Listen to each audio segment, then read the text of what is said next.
అచ్చ తెలుగు కథలు వినడానికి విచ్చేసిన శ్రోతలందరికీ మీ కృష్ణమ్మ కథలు ఛానల్ తరపున స్వాగతం, సుస్వాగతం. ఈ వీడియోలో మీరు శ్రీమతి ఎద్దనపూడి సులోచన రాణి గారి నవల వెన్నెల్లో మల్లిక 4వ భాగాన్ని వినబోతున్నారు. వైజయంతి ఇంటికొచ్చేసరికి రాత్రి 9 గంటలైంది. చక్రధర్రావు గారి భార్య వసంత చిన్నదే, 35 సంవత్సరాలు ఇంకా నిండలేదు. 3 సంవత్సరాల పండంటి కూతురు. పెళ్లికి ముందే మూర్ఛరోగం ఉన్నట్లు చెప్పకుండా పెళ్లి చేశారట. తర్వాత తెలిసి ట్రీట్మెంట్ ఇప్పిస్తే కాస్త తగ్గింది. ఈ మధ్య సడన్గా మళ్ళా సిమ్టమ్స్ ప్రారంభమయ్యాయి. 6 నెలలు తిరగలేదు. వారం రోజుల క్రిందట సివియర్గా వచ్చింది.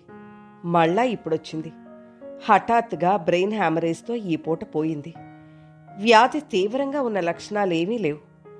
మెడిసిన్స్కి బాగానే రెస్పాన్స్ ఇచ్చింది. వసంత అందంగా ఉంటుంది. భగవంతుడు ఆమెకి అన్నీ ఇచ్చి ఇలా అర్ధాయుష్కురాల్ని చేశాడు. ఏమిటో ప్రతి వాళ్ల జీవితంలో ఏదో ఒక లోపం. చక్రధర్రావు గారికి భార్య అంటే పాపం చాలా ఇష్టం. ఆయన ఏడుపు తను చూడలేకపోయింది.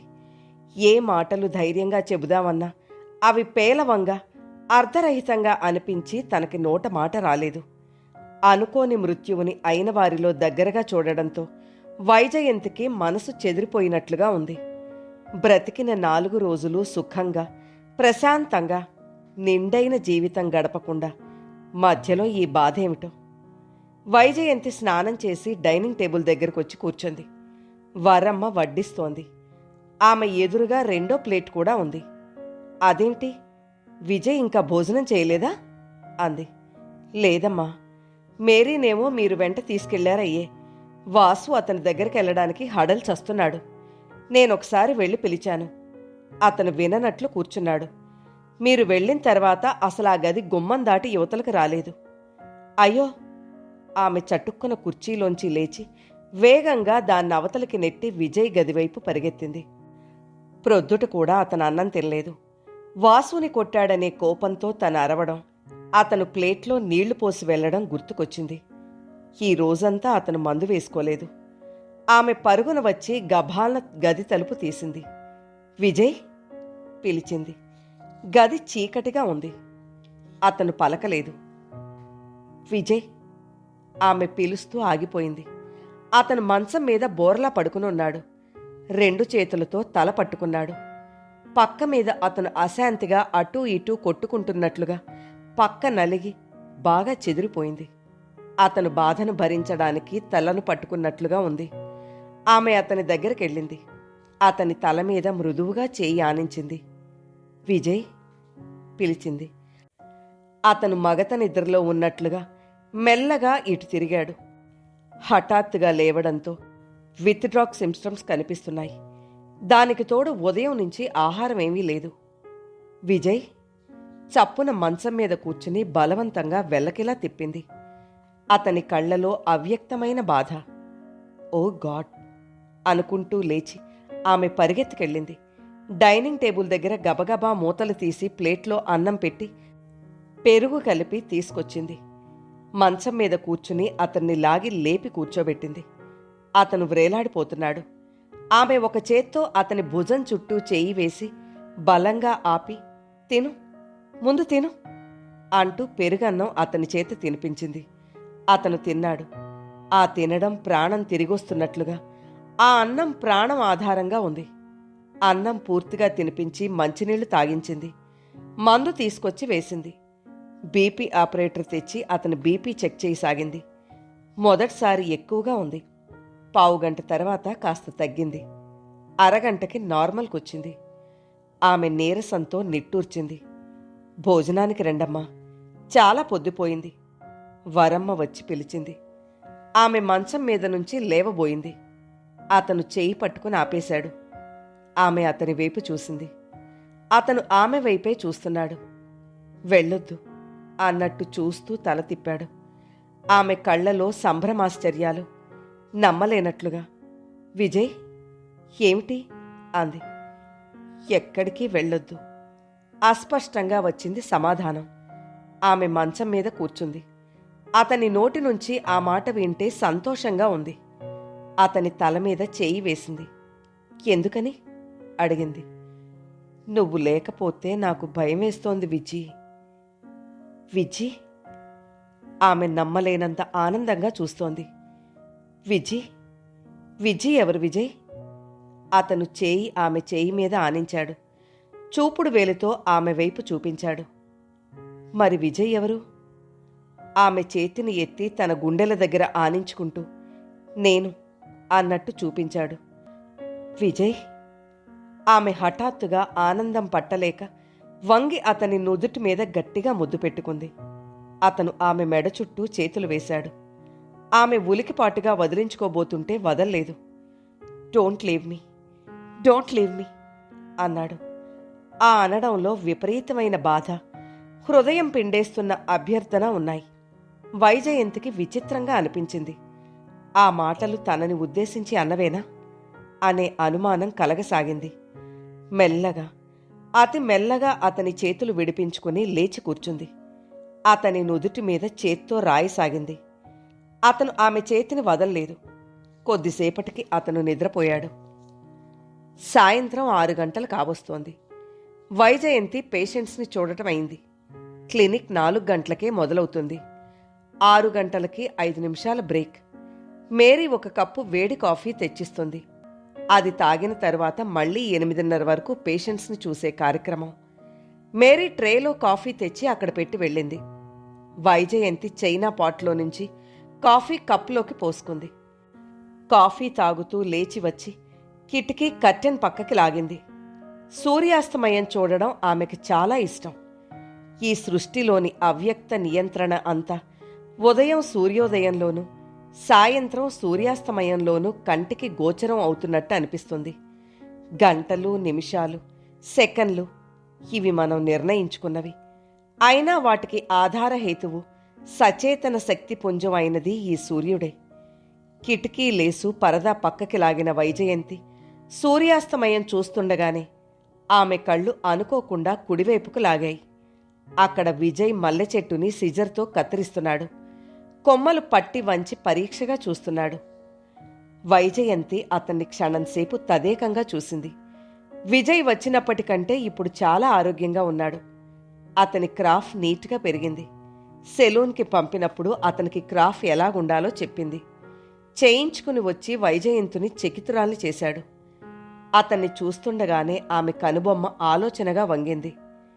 తోటలో ఎన్నో రకాల పూల మొక్కలు, క్రోటన్స్ మొక్కలు ఉన్నాయి.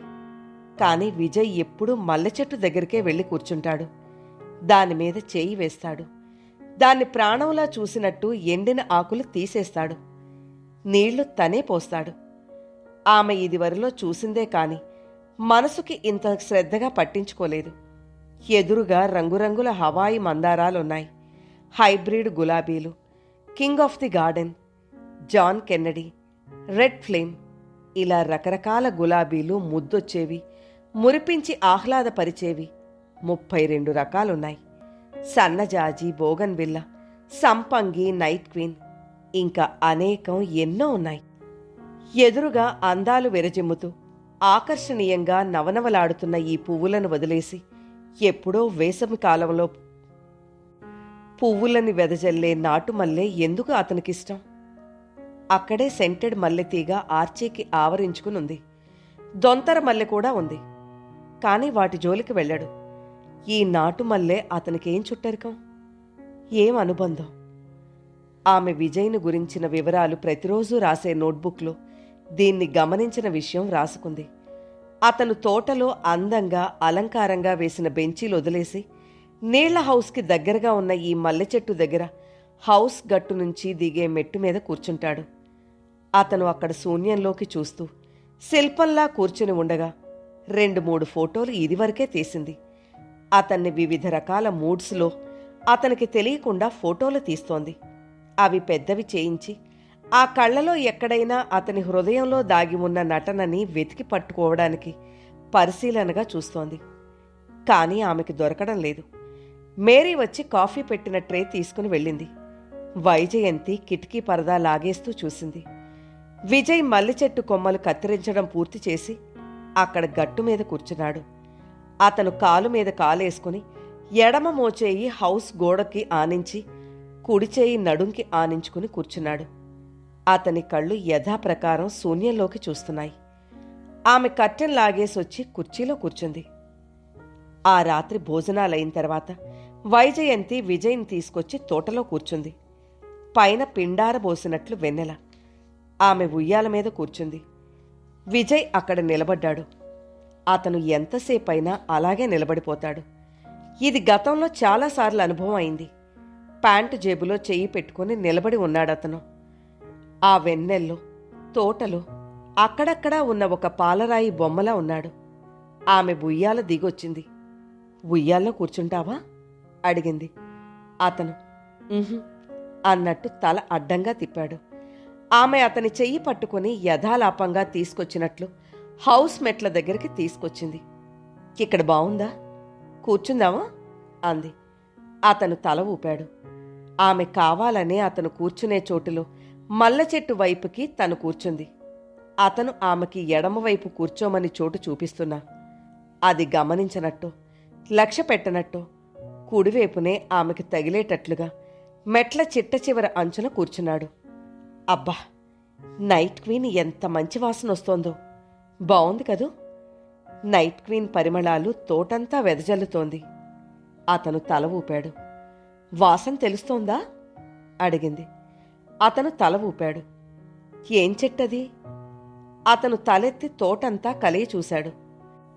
నైట్ క్వీన్ చెట్టది, చెప్పు అంది. అతను మౌనంగా ఉండిపోయాడు. అది చెప్పలేని అసక్తత అతని కళ్లలో స్పష్టంగా తెలుస్తోంది. ఆమె క్రీగంటన అతన్ని గమనిస్తోంది. అతను కుడిచెయ్యి చాచి మల్లె చెట్టు చుట్టూ చెయ్యి వేసి బోడి తలలా ఆకులు కత్తిరించి ఉన్నదాన్ని దగ్గరకు తీసుకున్నాడు. ఈ చెట్టు నీకిష్టమా అడిగింది. అవును, తల ఊపాడు. ఎందుకని అడిగింది. మౌనం జవాబయ్యింది. చెప్పు, ఎందుకని? తెలీదన్నట్టు తల ఊపాడు. అబద్ధం. ఆవేశం కట్టు తెంచుకుంటుండగా అంది. నీకు తెలియకపోతే దాన్ని ఎందుకు ప్రత్యేకంగా శ్రద్ధగా చూస్తావు? నీకు తెలుసు, కానీ చెప్పవు, నోరు విప్పవు. అన్నీ తెలీదంటూ నన్ను ఫూలు చేస్తున్నావు నువ్వు. అదే నిజమేమో. నీకు తెలుసా? చూపుడు వేలు అతని వైపు చూపించింది. నేను నీకు సాయం చేయాలనుకుంటున్నాను. నడి రోడ్డు మీద వదలకూడదనుకున్నాను. నీకు ట్రీట్ చేసి మీ వాళ్లకు అప్పగించాలని అనుకున్నాను. నీకోసం పేపర్లలో వేయించాను, టీవీలో చెప్పించాను. కాని ఒక్కరు కూడా రాలేదు. ఎందుకని? అసలు ఒక్క మనిషి అయినా తెలియకుండా నీకోసం రాకుండా ఉన్న నువ్వు ఎవరు? చెప్పు, దయ ఉంచి చెప్పు. నా సహనం అయిపోతోంది. నీకోసం నేను ఎన్ని రోమర్లు భరిస్తున్నానో తెలుసా? ఎంతమంది అయిన వాళ్ళకి దూరమయ్యానో తెలుసా? అతను ఆమె మాటలు వింటున్నాడు. అతని ముఖంలో ప్రశాంతత చెక్కు చెదరడం లేదు. మాట్లాడు, చెప్పు అరిచింది. అతను అలాగే చూస్తున్నాడు. ఆమె అతని షర్ట్ పట్టుకుంది. దయ ఉంచి చెప్పు. ఇలా ఇంకా ఎంతో కాలం మనం కలిసి ఉండలేం, తెలుసా? నేను నిన్ను పంపించేయాలి. నిన్నిలా పంపించి వేస్తే నాకు జన్మలో మనశ్శాంతి ఉండదు. అతను మాట్లాడలేదు. ఆమె ఎంత వేగంగా ఆవేశంగా అతని షర్టు పట్టుకుందో అంత వేగంగా రెట్టింపు ఆవేశంగా అతను షర్టు వదిలేసి అతన్ని విసురుగా తోసేసింది. మెట్లు చివర కూర్చున్న అతను ఆ తోపుకి పడబోయి ఎలాగో ఆపుకొని నిలదొక్కున్నాడు. ఏమిటి నీ మిస్టరీ? ఒకళ్ళు మర్డరర్వి అంటారు. కనీసం అది రుజువైనా బాగుండు. అదీ తెలీదు. నీకెవ్వరూ లేరు. నేను నిన్ను ఎలా బయటపడేయాలి? ఏం చెయ్యాలి? ఆమెకి చాలా నిస్సహాయంగా అనిపిస్తోంది. ఇతను పిచ్చివాడు కాదు. పిచ్చివాడైతే మెంటల్ హాస్పిటల్లో చేర్పించేసేది. హంతకుడు అని ఫోన్ కాల్ తప్ప పోలీసులు ఇంతవరకు ఆ వివరాలు చెప్పలేదు. ఒక్కటి మాత్రం నిజం, అతనిలో జ్ఞాపకం అనేది పాదరసంలా జారిపోతోంది తప్ప స్థిరంగా చేతికి అందడం లేదు. నువ్వు విజయ్వి అని తనంటే అవును అంటున్నాడు. అతనెవరో అతనికి తెలియడం లేదు. రోజు రోజుకి సాటివారిలో విషపూరిత వ్యంగ్య బాణాలు ఆమె ఎదుర్కోవాల్సి వస్తోంది. అతన్ని తను వదల్లేదు. ఇంట్లో అట్టిపెట్టుకున్న కొద్దీ ఇంకా ఇంకా జీవితాలకి బురద పూసే పెద్ద మనుషులకి అవకాశం చేతులారా ఇచ్చినట్లుంటుంది. అతని దోవన అతను పోయే రోజు రావచ్చు. ఈ లోపల తన మనసుకి తగిలే గాయాలు అనేకం అయ్యేట్లున్నాయి. ఆమె ముఖం పక్కకు తిప్పేసుకుంది. చెంపకు చెయ్యి ఆనించుకుంది. ఏడుపు వచ్చేసింది. ఏడుపు ఆగడం లేదు. అందులో ఒంటరి పోరాటంలో ఉండే శ్రమ, ఆవేదన ఉన్నాయి. ఆమె భుజం మీద చెయ్యి పడింది. తిరిగి చూసే లోపలే విజయ్ ఆమెను దగ్గరకు తీసుకున్నాడు. గుండెలకు హత్తుకున్నాడు. ఆమె లేవబోతుంటే వారించాడు. ఆమె భుజాల చుట్టూ చేయి వేసి తలని గుండెలకి మరింత దగ్గరగా అదుముకున్నాడు. No, no, please, please have confidence in me. మనం కరెక్ట్గానే ఉన్నాం. భగవంతుడు మనకి అన్యాయం చెయ్యడు. ఆమె నిరత్తురాలై వింటోంది. అతని స్పర్శ మృదువుగా ఉంది. మాటలు నచ్చ చెప్తున్నట్లు మంద్రస్థాయిలో మృదు గంభీర కంఠంతో పలుకుతున్నాయి. No my Angel. అతను వైజయంతిని కదలనీయడం లేదు. ఆమెకి ఇతను చాలా కొత్త విజయ్లా అనిపించాడు. ఇదివరకు ఎప్పుడూ ఇలా జరగలేదు. ఆశ్చర్యపోతోందామె. హాలులో గడియారం 2 గంటలు కొట్టింది. మంచం మీద దిళ్లకి వెనక్కి ఆనుకుని చేరగలిపడి కూర్చున్న వైజయంతి ఉలిక్కిపడింది. ఎదురుగా గోడకి జంట పిట్టలు ముక్కులతో పట్టుకున్నట్టున్న యాంటిక్ గడియారానికేసి చూసింది. 2 గంటలయింది. ఆమె లేచి సరిగ్గా కూర్చుంది. విజయ్ గురించిన ఆలోచనలతో తను ఇంతసేపు మేలుకున్నట్టే స్పృహలేదు. కాళ్లు ముడుచుకుని మోకాళ్ల చుట్టూ చేతులు పెనవేసి మోకాలికి చెంప ఆనించుకుంది. ఎందుకో తన మనసు మీద అతనికి అదుపు తప్పుతున్నట్టు భయం వేయసాగింది. రోజూ ఇంట్లో కళ్ళెదురుగా ఉండే విజయ్ గురించి తనకి తెలియకుండానే ఎంతో సమయం అతన్ని గురించి ఆలోచించడంలో ఖర్చు చేస్తోంది. ఇది వరకంత శ్రద్ధగా మెడికల్ జర్నల్స్ చదవడం లేదు.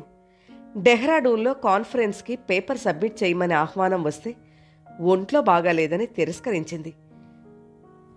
విజయ్ని వదిలి ఎక్కడికైనా వెళ్లాలంటే ఆంతర్యంలో భయాందోళనలు. తను తిరిగి వచ్చేసరికి ఏం ప్రమాదం జరుగుతుందో, అతను ఏమైపోతాడోనని భయం. ఈ 6 నెలలలో తనకి తెలియకుండానే అతను ఈ ఇంట్లో ఒక ముఖ్యమైన మనిషిగా మారాడు.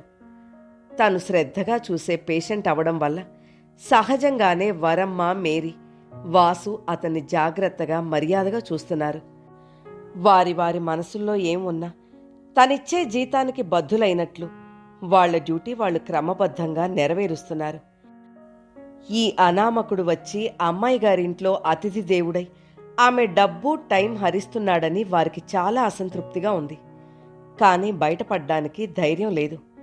వైజయంతి మంచం మీద నుంచి లేచింది. టేబుల్ దగ్గరకొచ్చి కూర్చొని టేబుల్ లైట్ వేసింది. విజయ్ను గురించి రోజూ వ్రాసే నోట్స్ తీసుకుని వ్రాయసాగింది. విజయ్ పరిచయం నా జీవితంలో మంచు బిందువుల ఆవిరి చేయగల సూర్యకిరణాలని వెతుకు పట్టుకోవడానికి నేను ప్రయత్నిస్తున్నాను. అతని గతం తెలిస్తే కానీ నా భవిష్యత్ ఏమిటో నాకు అర్థం కాదు. మనిద్దరం ఎలా స్నేహితులం? ఆ జ్ఞాపకాలేవి అని అతను నన్ను నిలదీస్తున్నాడు. నేనేం చెప్పను? వచ్చిన ఈ 6 నెలలకి అతను ఒక మామూలు మనిషిలా ఏడ్చేశాడు. మల్లికకి నా హృదయపూర్వకమైన కృతజ్ఞతలు చెప్పుకోవాలి. మల్లికని కొన్నాళ్లు విజయ్కి దగ్గరగా ఉంచే ఏర్పాటు ఏదైనా చేయగలనా? మల్లిక వల్ల అతని మనసులో ఏ ఆంతర్యం పొర కదిలింది? అతని కళ్ళలో కన్నీళ్లు వరదలా ఎందుకొచ్చాయి? మల్లిక ద్వారా నేనేమైనా విజయ్ని మరింత పరిశోధన చేయగలనా? బాబాయ్ గట్టి వార్నింగ్లు ఇస్తున్నాడు. విజయ్ని ఇక ఇంట్లో ఉండనీయకు అంటున్నాడు. విజయ్ ఎవరో ఆశాంతం తెలియకుండా అతని స్థితికి ఎలా వచ్చాడో, కారణమేమిటో తెలుసుకోకుండా అతన్ని నేను పంపలేను. ఈ విషయం ఛేదించడానికి ఎన్ని నెలలు, ఎన్ని సంవత్సరాలు పట్టినా పర్వాలేదు. నేనెదురు చూస్తాను. అతను ఒక మామూలు మనిషిగా ఏడవడం, అప్పుడప్పుడు లాలనగా, బాధగా ఏదో మాట్లాడడం, ఇవి అతనెవరో, అతని జీవితం ఏమిటో కనుక్కుని తీరాలి అనే ఆసక్తిని, పట్టుదలని నాలో రెట్టింపు చేస్తున్నాయి. విజయ్ కోసం నేను బాబాయికి దూరం అవడానికి సిద్ధంగా ఉన్నాను. ఒక్క బాబాయే కాదు, ఈ యావత్ ప్రపంచాన్ని అయినా సరే తృణప్రాయంగా వదిలేస్తాను. విజయ్ ప్రవర్తన నన్ను చాలాసార్లు చకిత్రాల్ని చేసింది. అతను మామూలు మనిషి కాదు అనిపిస్తోంది. ఒకవేళ అతను నిజంగా హంతకుడే అయితే ఆ హత్య జరగడానికి అతనికి గల కారణాలేమిటో నేను పూర్తిగా తెలుసుకోవాలి, అర్థం చేసుకోవాలి. ఒకవేళ అతని నేరం రుజువై అతనికి శిక్ష పడితే అప్పుడు కూడా నేను అతన్ని వదలను. బహుశా ఈ జీవితంలో మామూలు మనిషి కాలేకపోవచ్చు. మామూలు మనిషి కానంత వరకు నేను అతన్ని వదలను. బికాస్ హీ నీడ్స్ మీ. నా సంరక్షణలో చేరకపోతే అతను బహుశా ఈ పాటికి చచ్చిపోయేవాడేమో, లేక మెంటల్ కేసుగా ఏ పిచ్చాసుపత్రిలో ఉండేవాడో. నా మనసు నాకు అర్థం కావడం లేదు. విజయ్ కోసం ఎందుకిలా నేను నా జీవితం వదిలేసుకోవడానికి కూడా సిద్ధపడుతున్నాను. అనుకోకుండా అతని దగ్గర దొరికిన టెండర్ మూమెంట్స్ బలమా ఇది? ఏమో, నాకు తెలీదు. ఓ గాడ్, విజయ్ని వీలైనంత త్వరలో వాళ్ళకి అప్పజెప్పేసే అవకాశం నాకు కలగజేయి. అప్పుడు మాత్రం నేను బాధపడినా, ఎస్, బాధపడతాను. కానీ ఆ బాధలో ఒక సంతృప్తి, ఆనందం ఉన్నాయి. అతన్ని పనికిరాని వస్తువు చెత్త కుండీలో పడేసినట్టు వదిలేసి చేతులు దులిపేసుకోవడం వేరు, అతన్ని భద్రంగా అప్పచెప్పడం వేరు. అవును, నా మనసు ఇప్పటికీ నాకు బాగా అర్థమవుతోంది. విజయ్కి వాళ్ళంటూ దొరికితే సంతోషంగా అప్పచెప్పేస్తాను. కానీ అతన్ని అనాథగా మాత్రం ఈ లోకంలో వదిలేయలేను, వదలను నేను. పర్యవసానంగా ఏదైనా భరిస్తాను. వైజయంతి విజయ్ ప్రవర్తన మటుకే కాదు, వాటికి తన ప్రతిస్పందన కూడా రికార్డ్ చేసుకుంటోంది. ఎప్పటికైనా ఎవరైనా సమర్థుడైన స్పెషలిస్ట్ కనిపిస్తే విజయ్ని ట్రీట్ చేయించడానికి ఒక కార్డ్ లాంటి ఆ ఫైల్ పనికిరావచ్చు. అందుకే చాలాసార్లు దాదాపు క్రమం తప్పకుండా అతని దినచర్యని నోట్ చేస్తోంది. వైజయంతి నోట్ వ్రాసి మూసేసి డ్రాయర్లో పెట్టింది. పెన్ పెడుతుండగా దూరంగా చిన్నపిల్ల మూలుగు వినిపించింది. వైజయంతి లేచి వెళ్ళింది. మల్లిక నిద్రలోనే మూలుగుతోంది. నుదుటి మీద చెయ్యి వేసింది. చెమటలు అలుముకున్నాయి. జ్వరతాపం తగ్గనట్లుంది. దాహం అస్పష్టంగా అంది. వైజయంతి వెళ్ళి గాజు గ్లాసులో గ్లూకోజ్ నీళ్లు కలిపి తీసుకొచ్చింది. మల్లికని లేవదీసి తాగించింది. బాగా స్పృహ వచ్చిన మల్లిక వైజయంతిని అయోమయంగా చూస్తోంది. ఆ పసిముఖంలో భయం, ఆందోళన ముప్పిరిగొన్నాయి. వైజయంతికి చిన్నప్పటి నుంచి పిల్లలతో ఇట్టే చనువు సంపాదించే నేర్పుంది. వైజయంతి చిరునవ్వు నవ్వింది. వైజయంతి ముఖాన్ని రెప్పవేయకుండా చూస్తున్న మల్లిక ముఖంలో ఆందోళన, భయం క్రమం తప్పకుండా అంతరించాయి. నీ పేరేమిటి? కోమల స్వరంతో అడిగింది. మల్లిక. మంచి పేరు. మీ అమ్మా నాన్న పేరు? లేదు. తల అడ్డంగా తిప్పుతుంటే చెదిరిన ఆ జుట్టుపాయను ముఖం మీద పడేసింది. లేరా? ఏమయ్యారు? చచ్చిపోయారు. వైజయంతికి జాలేసింది. మనసులో మంచి సహానుభూతి, జాలి కెరటంలా లేచింది. చిన్నప్పుడు తల్లిదండ్రులు సరిగ్గా లేకపోయినా, చచ్చిపోయినా పసిమనసు పడే బాధ ఏమిటో ఆమెకి తెలుసు. మరి నువ్వెవరి దగ్గర ఉంటావు? మా అయ్యగారి దగ్గర. మీ అయ్యగారికి పేరుందా? తలూపింది. ఏమిటి? నాగభూషణం గారు. వాళ్ళింట్లో ఉంటావా? వాళ్ళు చుట్టాలా? కాదన్నట్టు తల తిప్పింది. మరి వాళ్ళ బాబుని ఎత్తుకుంటాను. అమ్మో! దీపు భయంగా లేవబోయింది. వైజయంతి మృదువుగా వారించి భుజాలు పట్టి వెనక్కి ఆనించి పడుకోబెట్టింది. దీపుని పార్క్లో వదిలేశాను. ఏమయ్యాడు? అంటుండగానే కళ్లలో బెదురు, నీళ్లు వచ్చేసినాయి. భయపడకు. తెల్లవారిన తర్వాత నేను కనుక్కుంటాను. నీకు చూడు ఎంత దెబ్బ తగిలిందో.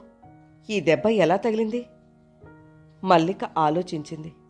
చెప్పు, మృదువుగా అడిగింది వైజయంతి. నేను దీపుని ఆడించటానికి పార్కుకు తీసుకెళ్లాను. దీపు ఆడుకుంటున్నాడు. నాకు మరే అయ్యగారింట్లో చుట్టాలు కూడా వచ్చారుగా. పని చాలా ఎక్కువైంది. నిద్ర లేదు. అందుకే బెంచి మీద కూర్చుంటే నిద్ర వచ్చేసింది. ఎవరో రౌడీలు నన్ను లేపారు. చెయ్యి పట్టి లాగుతుంటే నేను అప్పుడు తల బెంచీకి కొట్టుకుంది. అప్పుడేమో దూరంగా మల్లిక గుటకలు మింగి ఆగింది. దూరంగా ఒక అయ్యగారు కూర్చున్నారు. అక్కడికి పరిగెత్తి ఆయన వెనక దాక్కున్నాను. ఆయన్ని భయంతో పట్టుకున్నాను. అప్పుడేమైంది? అప్పుడా? మళ్ళా గుటక మింగి చెప్పింది. అయ్యగారిని చూసి రౌడీలు పారిపోయారు. నాకు కాలు నొప్పి వేసింది. అయ్యగారు మరేమో. మల్లిక మళ్ళా గుటకలు మింగేసింది. వైజయంతికి అర్థమైంది. చాలు, పడుకో, రెస్ట్ తీసుకో. అమ్మగారు తిడతారేమో. నేను చెప్తానుగా, భయం లేదు, పడుకో. పక్కలో కూర్చుని తల మీద చెయ్యి వేసి నిమిరింది. మల్లిక కళ్ళు మూసుకుంది. దీపు ఇంటికి వెళ్ళాడా? కళ్ళు తెరిచి ఆదుర్దాగా అడిగింది. రేపు కనుక్కుందాం, నువ్వు నిద్రపో, లాలనగా చెప్పింది. మల్లిక నిద్రపోయింది. వైజయంతి మల్లికకి దుప్పటి కప్పి నిట్టూరుస్తూ లేచింది. విజయ్ దెబ్బ తగిలిన మల్లికని ఇంటికి తీసుకురావడం, బాధపడడం ఒక కొత్త కోణం. మల్లిక అనుకోకుండా విజయ్ విషయంలో తనకి సహాయం చేసింది. వైజయంతి మల్లికని ఇష్టంగా చూసింది. పసితనం పోని ముఖం, యవ్వన అంకురం ఉదయించడానికి సిద్ధమవుతున్న క్షేత్రం లాంటి వయసు. వయసుకి మించిన బాధ్యత నెత్తిన ఉన్నట్టు ఆదుర్ద. ఆ సమయంలో తల్లి తండ్రి ఇచ్చే వెచ్చటి గూడు, నీడ ముఖ్యంగా ఆడపిల్లలకి ఎంత అవసరమో. కానీ ఎంతమందికి ఆ అదృష్టం దక్కుతుంది? యునిసెఫ్ వారు బాలికా దశాబ్దంగా ఈ సంవత్సరం ఇచ్చిన స్టాటిస్టిక్స్లో బాలుర కంటే బాలికలే ఎక్కువ శాతం శ్రమపూరితమైన బాల్యం గడుపుతున్నారని అంటున్నారు. గడియారం 3 గంటలు కొట్టింది. వైజయంతి మల్లిక ఉన్న గదిలో నుంచి తన గదిలోకొచ్చేసి మంచం మీద పడుకుంది. నిద్ర ఇట్టే ఆవరించుకుంది. వైజయంతి కారులో మల్లికను తీసుకొచ్చి జననివాసం ఎక్కువగా ఉన్న ఒక వీధిలో ఒక ఇంటి ముందు ఆగింది. ఇంటికి ఆనుకునే గెరాజ్ ఉంది. దానికి Priya plastic industry main office అని బోర్డుంది. వైజయంతి మల్లిక భుజం చుట్టూ చెయ్యి వేసి నడుస్తూ, బాగా తెలుసా, ఇదేనా ఇల్లు అని అడిగింది. మల్లిక తలూపింది. కారు ఆగగానే ఎదురుగా ఫ్లాట్స్ కడుతోన్న చోట ఇసుకలో ఆడుకుంటున్న 2 పిల్లలు పరిగెత్తుకొచ్చారు. మళ్ళీ ఎక్కడికెళ్ళావే నువ్వు? నిన్న సాయంత్రం టీవీలో మంచి సినిమా వచ్చిందిగా, చూడ్డానికి రాలేదే? మల్లిక వాళ్ళని చూసి స్నేహపూర్వకంగా నవ్వింది. వైజయంతికి తాము కరెక్ట్ అడ్రస్కి వచ్చామని అర్థమైంది. వైజయంతి కాలింగ్ బెల్ కొట్టింది. వెంటనే ఎవరూ రాలేదు. మళ్ళీ మోగింది. ఎవరది? వస్తుంటే ఆగలేరా? చేతి నిండా పనితో తీరిక లేక చస్తుంటే బొంగురు గొంతుతో అరుస్తూ ఒక ఆమె వచ్చి తలుపు దడాల్న తెరిచింది. వైజయంతి కంటే ముందు ఆమె మల్లికని చూసింది. వెంటనే జుట్టు పట్టుకుని లాగుతూ, ఏమే, ఎక్కడ చచ్చావే నువ్వు? పిల్లాన్ని పార్కులో వదిలేసి ఎక్కడికి తగలబడ్డావు? నా అదృష్టం బాగుంది కాబట్టి మా కుర్రాడని తెలిసిన ఆ పెద్ద మనిషి ఇంటికి భద్రంగా తెచ్చి అప్పచెప్పాడు. దరిద్రపు గుట్టుదానా, నా పిల్లాన్ని రోడ్డు మీద వదిలేస్తావా? ఏ కారు కిందో ఆటో కిందో వాడు పడిపోతే? వాయిస్తూ అరుస్తూ మల్లిక జుట్టు జొరకపుచ్చుకొని చెంపల మీద వీపు మీద గుద్దులు చరుస్తూ తలని 2 చేతులతో గోడకేసి కొట్టసాగింది. నిన్ను చంపి పాతరేస్తాను, నీ దిక్కెవరొస్తారో చూస్తాను, దగుల్బాజీదానా. ఆవిడ కోపం పెద్ద సుడిగాలిలా ఉంది. మల్లిక కిమ్మనకుండా దెబ్బలు తింటోంది. వైజయంతి ఒక్క ఉదుటను వెళ్ళి ఆవిడ చేతుల్లో నుంచి మల్లికను విడిపిస్తూ, అయ్యో, ఏమిటిది? ఆ పిల్లని చంపేస్తారా? ఏమిటి కొట్టడం? నేను పోలీస్ రిపోర్ట్ ఇస్తాను అంటూ ఆవేశంగా అంది. మల్లికని వదిలించడానికి చాలా శ్రమపడాల్సి వచ్చింది. ఆవిడ శరీరం భారీగా ఉంది. ఆవిడ చేతులకి బలం చాలా ఉంది. ఆ పిల్ల దెబ్బలకి చచ్చిపోతే అంది మల్లికని తన వెనక్కి తోస్తూ దెబ్బల నుంచి ఆపుతూ. అప్పుడు చూసింది హిడింబి లాంటి ఆవిడ వైజయంతిని కళ్ళెగరేస్తూ, అసలు నువ్వెవరివి? మా ఇంట్లోకి నేను పిలవకుండా వచ్చి నా పని మనిషి గురించి నాకు నీతులు చెప్తావా? అసలు ఇదేం చేసిందో తెలుసా నీకు? మా దీపుని శ్యామ్ కాస్త ఆడించవే అని పంపిస్తే వాడిని రోడ్డు మీద వదిలేసి ఆటో ఎక్కేసింది. దీనికెవడున్నాడో ఏమిటో, ఏం రామాయణం చేస్తోందో. ఆపండి, పసిపిల్లని ఆ మాట అనడానికి సిగ్గులేదు. మల్లిక అలసటతో పార్కులో బెంచి మీద నిద్రపోయింది. మీ అబ్బాయి నడుస్తూ రోడ్డు మీదకు వచ్చేసుంటాడు. రౌడీలు వెంటపడితే పరిగెత్తుతుంటే దెబ్బ తగిలింది చూడండి. మల్లిక నుదురు చూపించింది. ఆవిడ కోపంతోనే వెకసెక్కంగా విరగబడింది. ఏమిటి, ఈ పీనుగును చూసి రౌడీలు వెంటబడతారా? నువ్వేగా అంటున్నావు పసికోనా అని. అసలు నువ్వెవరు? ఆరా తీసింది. ఈ అమ్మాయికి దెబ్బ తగిలితే మా ఇంటికి తీసుకువెళ్ళాం. మరి రాత్రి ఎందుకు మా ఇంటికి తీసుకురాలేదు? ఏమే దరిద్ర పీనుగా, రాత్రి ఇంటికి ఎందుకు రాలేదు? ఎవడితో మీరావు? మల్లికని చేత్తో వట్టి తన వైపుకు లాగి నెత్తిమీద బలంగా గుద్దులు వేసింది. అమ్మాయి ఒంటి మీద చెయ్యి వేస్తే ఊరుకోను. వైజయంతి సీరియస్గా అంది. వెళ్ళెళ్ళవమ్మా, ఊరుకోదట. ఇది హాస్టల్లో పురుగులన్నం తింటూ శవాకారంలా ఉంటే జాలిపడి ఇంటికి తీసుకొచ్చి తిండి పెట్టి పనిచ్చాను. ఇదిగో ఇదే కాదు, ఆ ప్లాస్టిక్ బుట్టలు ప్యాక్ చేస్తున్నారే, ఆ నలుగురు దరిద్రపు ముఖాల్ని కూడా నేనే తెచ్చి కడుపు నిండా కూడు పెడుతున్నాను. కడుపు నిండా కూడు పెట్టినప్పుడు పని చేయించడం తప్ప? పని సరిగ్గా చేయకపోతే కొట్టడం తప్ప? ఆవిడ వెనక్కి తిరిగి చోద్యం చూస్తున్న నలుగురు ఆడపిల్లల్ని, ఏమిటే చూస్తున్నారు? ఇక్కడ నా ముఖాన కోతులాడుతున్నాయా? పని చేయండి, గుడ్లేసుకుని గోడ్ల గూబలా చూస్తారేంటి? అరిచింది. ఆ అరుపుకి పిల్లలందరూ ఒక్కసారిగా ప్యాకెట్లలో ప్లాస్టిక్ అల్లిక బుట్టల దొంతర్లు సర్దసాగారు. ఇదిగో ఏమమ్మో, ఈ పాపిష్టి దరిద్రాన్ని నా గడపలో ఈ కాలు పెట్టనీయకు. దీన్ని చూసి మిగతా వాళ్ళు కూడా ఇలా పాడైపోతారు. ఏమే, నీకెన్నిసార్లు చెప్పాను, పని గనుక ఎగ్గొడితే ప్రాణం తీస్తానని? నిన్న రాత్రి వచ్చి నా కంటికి కనిపించి ఉంటే నిజంగా నీ ప్రాణం తీసేదాన్ని. పో, నాకు శివం ఎత్తుతోంది. నా ఇంట్లో ఉండడానికి వీల్లేదు. నువ్వెవరితో మరిగావు? పో, నా కొడుకును వదిలేస్తావటే నువ్వు? ఆవిడ మల్లికని భుజం పట్టి ఒక్క తోపు తోసింది. ఆవిడ జబ్బశక్తి ధాటికి మల్లిక వెళ్ళి గుమ్మం అవతల 2 గజాల దూరంలో పడింది. నువ్వు మనిషివేనా అసలు? మనిషిని కాదు. కోపం వచ్చిందంటే దెయ్యాన్ని, రాక్షసిని. నీకంత జాలిగా ఉంటే నీ నెత్తిన పెట్టుకోదాన్ని. దాన్నే కాదు, వీధుల్లో ఎంగిరిస్తరాకుల్లో పొర్లే ఇంకా 4 గుంటలు ఈ వీధుల్లో చెత్త కుండీల్లో తిండి కోసం వెతుక్కుంటున్న వాళ్ళు, వాళ్లను కూడా పంపిస్తాను. తీసుకుపోయి మల్లెపూల పక్క వేసి పడుకోబెట్టి లాలిపాట పాడు. పెద్ద కబుర్లు చెప్పే పతివ్రత వచ్చింది. నీలాంటి వాళ్ళు సోషల్ సర్వీస్ చేస్తారు కాబోలు. 100 మంది ఆడపిల్లల్ని పంపిస్తాను. ఉద్ధరి అంటూ దడాలను తలుపులు వేసేసింది. మల్లికకి పడడంతో దెబ్బ తగిలింది. ఇంతలో గొడవకి ఇసుకలో ఆడుకునే పిల్లలు తిరిగొచ్చారు. దెబ్బ తగిలిందా మళ్ళీ అంటూ పరామర్శ చేశారు. ఆవిడెప్పుడూ అంతే, పసిపిల్లల్ని చచ్చేట్టు కొడుతుంది. కాని మళ్ళీ ఎప్పుడు జాగ్రత్తగా ఉంటుంది. పని చాలా చేస్తుందండి. నిన్న దీపుని పార్కులో వదిలేసి ఎక్కడికో వెళ్ళిపోయావట కదా. నిన్ననే మా అమ్మగారితో అది కంటికి కనిపిస్తే కళ్ళు పీకేస్తాను అంటూ పెద్దగా కేకులు పెడుతూ చెప్పింది. వైజయంతికి ఏం చేయాలో తోచలేదు. మల్లికని పార్కుకు తీసుకువెళ్ళి మల్లిక చెప్పిన ఆనవాళ్లను బట్టి 2-3 గంటలు వెతుక్కుంటూ చివరికి ఎలాగైతేనే ఇల్లు కనుక్కోగలిగింది. మల్లికకి పార్కుకి రోజూ వచ్చే అలవాట్లేదట. ఎదురింటి వాళ్ల పిల్లలు వస్తుంటే వారితో కలిసి దీపుని ఎత్తుకుని వచ్చిందట. ఆ పిల్లలు ఆడుకొని వారి దోవన వెళ్ళిపోయారు. మల్లిక మీద ఏదైనా కాస్త కోపగించుకున్నా తను నచ్చజెప్పగలను అనే నమ్మకంతో వచ్చింది. ఆవిడ కంఠం చాలా పెద్ద సైరంలా ఉంది. ఎదుటివారి మాట వినిపించుకునే ధోరణి ఆవిడకి లేదు అని అర్థమైంది. మల్లికను అక్కడే వదిలేసి వెళ్ళిపోతే కోపం తగ్గి ఆవిడే లోపలికి పిలుస్తుందేమో అనిపించింది. కాని ఆవిడ కొట్టిన దెబ్బలకి మల్లిక ఒళ్ళు హోనమైపోయింది.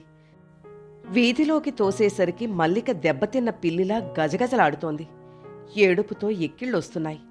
కళ్ల నిండా భయం. ముఖమంతా ఆవిడ చేతిగోళ్లు గీరుకుపోయి రక్తం చారికల్లో నుంచి వస్తోంది. పై పెదవి పగిలి రక్తం కారుతూ చూస్తుండగానే వాచింది. సరాసరి పోలీస్ స్టేషన్కి తీసుకెళ్లి చైల్డ్ అబ్యూజింగ్ కింద కేసు బుక్ చేయాలనిపించింది. కాని దాని పర్యవసానం ఆవిడ గయ్యాళితనం రుచి చూపించింది. ఏదైనా చేయగలదు. మల్లిక ఏడుస్తోంది. ఉండుండి గజగజ వణుకుతోంది. వైజయంతి నిట్టూర్చింది. మల్లిక భుజం చుట్టూ చేయి వేసి తనతో తిరిగి తీసుకొచ్చేసింది.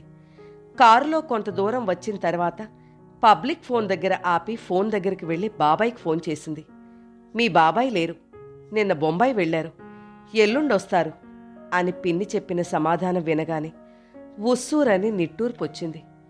బాబాయ్ వచ్చేంతవరకు ఇంట్లో అట్టిపెట్టుకుని ఆయన వచ్చిన తర్వాత ఆయన ఏ విధంగా సలహా చెప్తే అలా చేద్దామని నిర్ణయించుకుంది. కారు డ్రైవ్ చేస్తూ క్రీగంట మల్లికని చూసింది. 12 సంవత్సరాలు నిండని వయసు, తిండి పుష్టి లేక సన్నగా ఉన్న శరీరం, జుట్టు రేగిపోయింది, ముఖం దెబ్బలకి వాచి ఉంది, కళ్ళ నిండా భయం. ఏడుపు ఆపితే కంఠం దగ్గర నరాలు ఉవ్వెత్తున లేస్తున్నట్లు సిద్ధంగా ఉండి ఉండి వెక్కిళ్ళొస్తున్నాయి. ముక్కుపచ్చలారని పసివయసు, యవ్వనం, దారుఢ్యం, చదువు, తెలివి, చురుకుదనం, అనుభవం ఉన్న తనలాంటి వాళ్లే ఈ లోకంతో ఒక్కసారి ఢీకొనలేక గింగిరాలు తిరిగిపోయి మతిపోయినంత పని అవుతుంది. ఈ చిన్నారి వయసులో నిస్సహాయత్వం, పెద్దవాళ్లన్నా వారు కొట్టే దెబ్బలన్నా విపరీతమైన భయం. కడుపు నిండా తిండి ఉండదు, నా అనేవారు లేక ఆదరణ, ఆప్యాయత అంటే ఏమిటో తెలియక గుప్పెడు మెతుకుల కోసం బండెడు చాకరీ చేస్తూ, ఆడపిల్ల అనగానే అదేదో మధురమైన వాసనలా మత్తెక్కి కళ్ళకి కావరం కమ్ముకుపోయే మృగాల్లాంటి మగాళ్ల మధ్య బ్రతకడం, రంపపు మొనల మధ్య లేత గులాబీ మొక్క నడుచుకుంటూ వెళ్లిన నడకే అవుతుంది. తల్లి లేకపోవడం, తండ్రి వేరే పెళ్లి, తాతయ్య, అమ్మమ్మలు అండగా ఉన్నా బంధువునంటూ ఇంట్లో చేరే వరసకి మామయ్య అంటూ అమ్మమ్మ, తాతయ్య లేనప్పుడు వేసే వేషాలు గుర్తుకు రాసాగాయి. అంతగా అండదండలున్న ఆడపిల్లలనే వాళ్ళు ఒక్కోసారి వీలు దొరికితే చేతిలో చిక్కించుకుందాం అని చేసే వెకిలి వేషాలు చూసి తను చెంప వాయించిన దృశ్యం కళ్ల ముందే కదలసాగింది.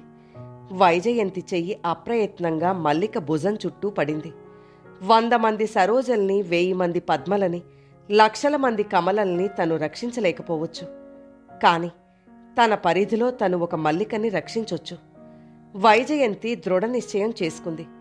మల్లికని ఏదైనా మంచి హాస్టల్లో చేర్పించి తను చదివించగలదు. ఆ మాత్రం సాయం చేయగలిగిన ఆర్థిక స్తోమత భగవంతుడు తనకి బాగానే ఇచ్చాడు.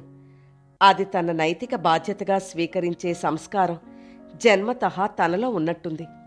అందుకేనేమో మల్లిక నిస్సహాయత్వాన్ని సరిగ్గా అర్థం చేసుకునే మనసు, సానుభూతి తనకున్నాయి. వైజయంతికి ధైర్యంగా అనిపించింది. మల్లికని ఇంటికి తిరిగి తీసుకురావడం సరైన పని చేస్తున్నాను అనిపించింది. మల్లికని తిప్పి తీసుకురాగానే మళ్ళీ ఈ అమ్మాయిని ఏ హాస్టల్కైనా పంపే వరకు వరమ్మ, మేరీ, వాసుల చూపులు ఎలా ఉంటాయో కూడా తనకి తెలుసు. వైజయంతికి పెదవుల మీద చిరునవ్వు కదిలింది. అది వాళ్ల తప్పేం కాదు.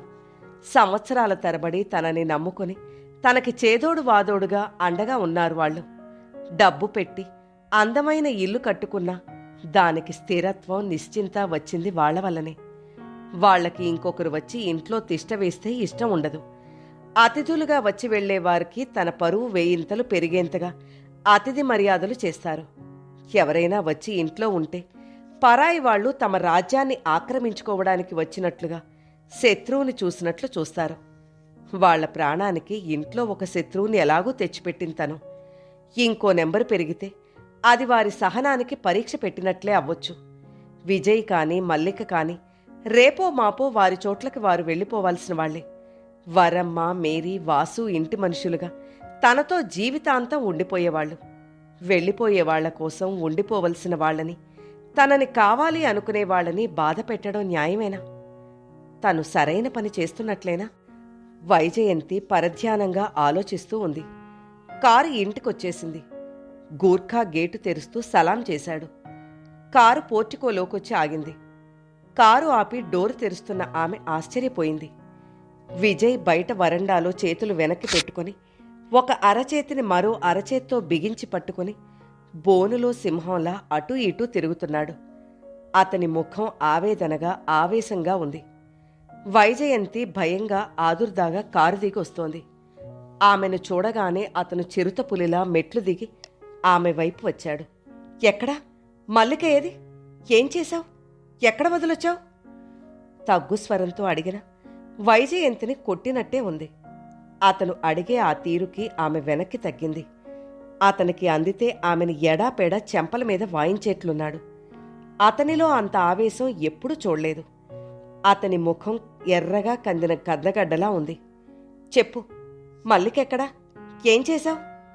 నిలదీస్తూ దగ్గరగా వస్తున్నాడు. వైజయంతి కారు వైపు వేలు పెట్టి చూపించింది. అతను కారు వైపు పరుగులాంటి నడకతో వెళ్ళిపోయాడు. మల్లిక తల మాత్రం కనిపిస్తోంది. డోర్ తెరిచాడు. విజయ్ మల్లికని చూడగానే శాంతించాడు. చక్కటి చిరునవ్వు నవ్వాడు. హలో అన్నాడు. మల్లిక అతన్ని చూడగానే సీటు మూలకి స్టీరింగ్ వెనుకగా పిల్లి కోనలా భయపడుతున్నట్లుగా ఒరిగిపోయి ముడుచుకుపోయింది. ఆ పసిముఖంలో భయం. ఈ ప్రపంచంలో ప్రతి మనిషి తనని కొట్టడానికే ఉన్నాడనే నమ్మకం కనిపిస్తోంది. Hello sweetie. అతని గొంతు గులాబీ రేకులా మృదువుగా ఉంది. ఏమ్మా, ఈ దెబ్బలేమిటి? పడ్డావా? అడిగాడు. మల్లిక అతన్నే చూస్తోంది. అతను చిరునవ్వు నవ్వుతున్నాడు. మల్లికకి భయం మెల్లగా పోతోంది. అతను మల్లికని కారులో నుంచి 2 చేతులతో పూలచెండుని తీసినట్లు అపురూపంగా ఎత్తి దించాడు. ఆ స్పర్శలో ఆత్మీయత ఆ పసి మనసుకి అర్థమైంది. ఆమె కళ్లలో భయం చెల్లా చెదురవుతోంది. అతను దింపగానే ఆ అమ్మాయి పాదాలు భూమి మీద ఆనాయో లేదో హఠాత్తుగా అమాంతం ఆమెను ఎత్తుకుని భుజాన వేసుకున్నాడు. నువ్వు లేకపోతే నాకేం తోచలేదు తెలుసా? ఎక్కడికి వెళ్ళిపోయావో అని భయపడ్డాను. ఎత్తుకుని ఆ అమ్మాయి ముఖం చేత్తో తిప్పి తన నుదుటికి ఆనించుకొని నవ్వాడు. వైజయంతి నిశ్చేష్టురాలై చూస్తోంది. Mary, I need strong coffee. మల్లికకి హార్లిక్స్ బిస్కెట్స్. మేమిద్దరం అలసిపోయాం. We are at your mercy dear అంటూ మల్లికని ఎత్తుకునే లోపలికి వెళ్ళిపోయాడు. వరమ్మ వంట ఇంట్లో నుంచి వస్తూ మళ్లీ వచ్చిన మల్లికని, ఆ పిల్లని ఎత్తుకుని వచ్చిన విజయ్ని చేత్తో బొగ్గ నొక్కుంటూ చూస్తోంది. మేరీ అక్కడి నుంచి వెళ్ళిపోయింది. వాసు తల తిప్పి వెళ్ళిపోయాడు. విజయ్ సంతోషంగా ఉన్నాడు. కాని ఇంట్లో మిగతా ప్రపంచమంతా మోగపోయినట్టుంది వైజయంతికి. వరమా, కాఫీ హార్లిక్స్ అంది వైజయంతి. పాలున్నాయో లేదో చూస్తాను. ఈ వెధవ కీళ్ల నొప్పులతో చస్తున్నాను సణుక్కుంటూ వెళ్ళింది. కథలోని తరువాయి భాగం నెక్స్ట్ వీడియోలో వినండి. కథ నచ్చితే లైక్ చేయండి. మీరు లైక్ చేయడం వల్ల మరింత మందికి ఈ కథలు చేరతాయి.